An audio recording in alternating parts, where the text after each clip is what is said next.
have a female that laid. The female in there, she is an Enchi Fire, and she was bred to a super lace.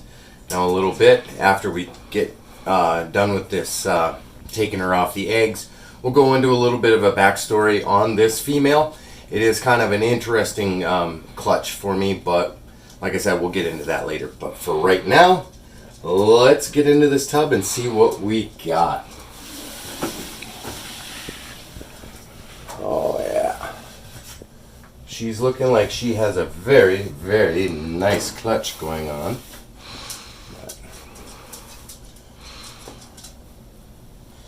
So, get her off of these eggs. And we rolled one.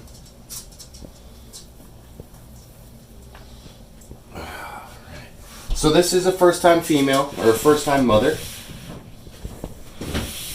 And looking like 2, 4, 6 eggs. Not a bad deal here. Alright.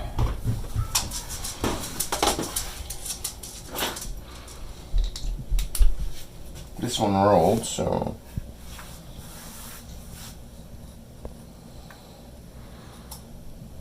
not the strongest veins in this one, but I do see some veinage going, so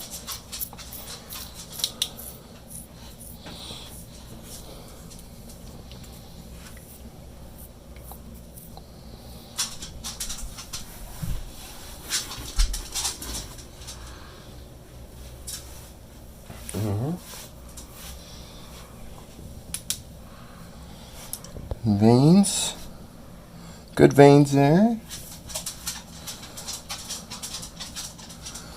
Got some nice looking veins. This one we might, that one's feeling a little wobbly on top, so we're just going to separate this one.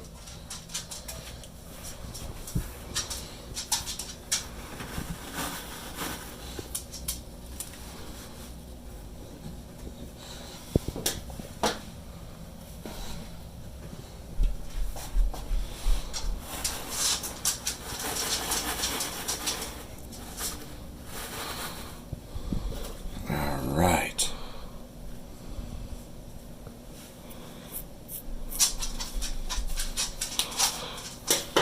Alright, so again, 2, 4, 6 eggs. And yeah.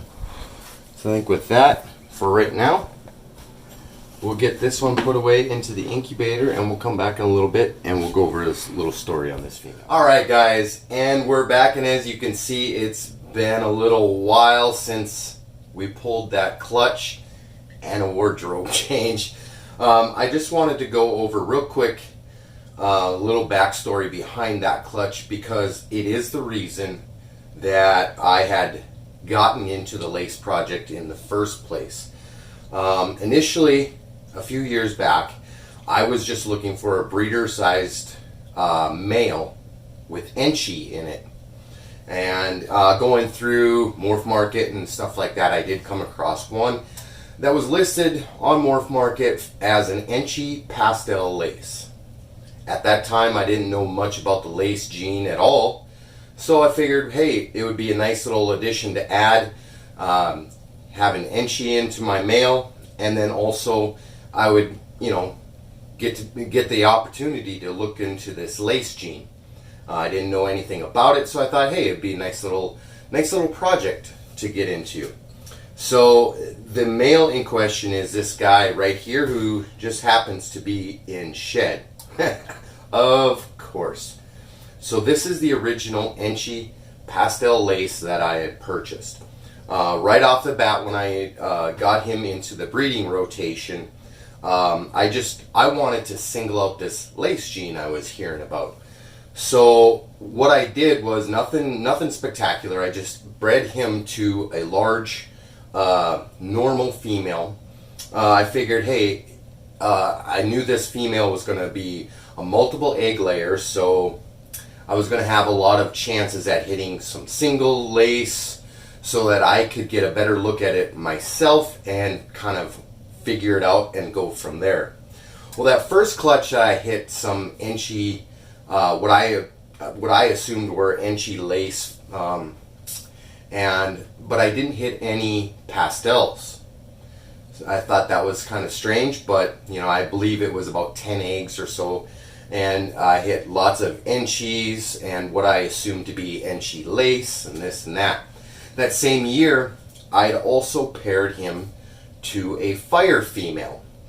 The normal clutch hatched first, and like I said, I had inchy laces, some inchies, and some normals. And in that second pairing with the fire female, I hatched out some super fires.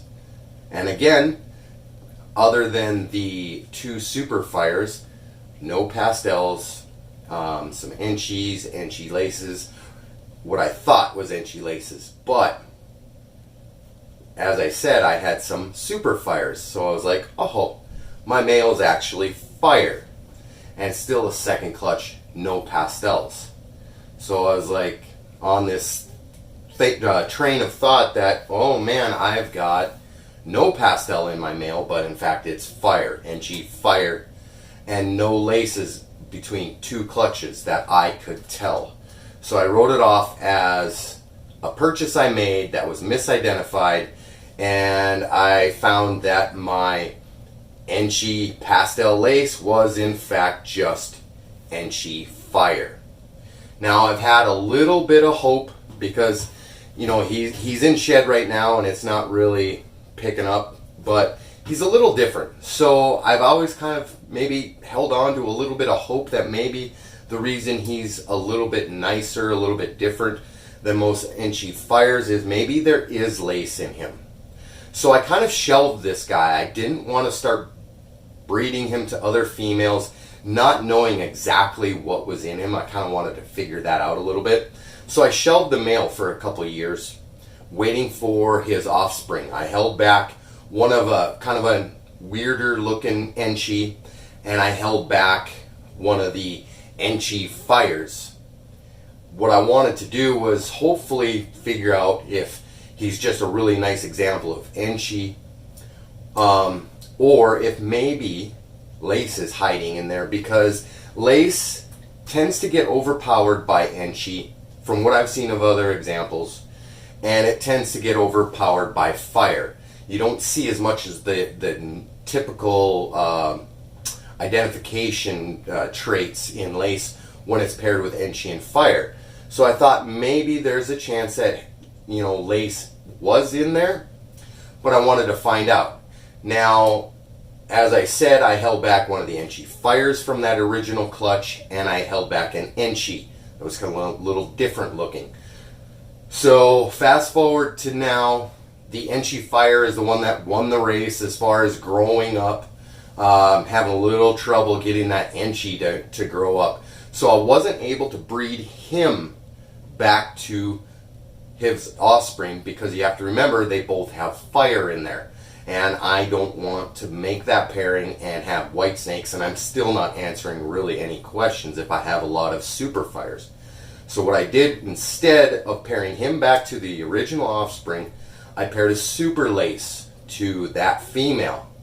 If there is lace in that female, then of course we know that the mother has lace and he has lace. So I figured that was one route to go. I'm still going to pair him back to that inchy female, but this is kind of the first step of proving that out. So there's a little bit of the backstory. That's kind of how I entered into the lace project, was all from this male, from him, and then my research of the lace gene through him kind of got sparked that interest in the gene. So I owe a lot of my collection to this guy, even though he may not be lace, but I owe a lot of it to this male right here. He's kind of sparked the whole process for me.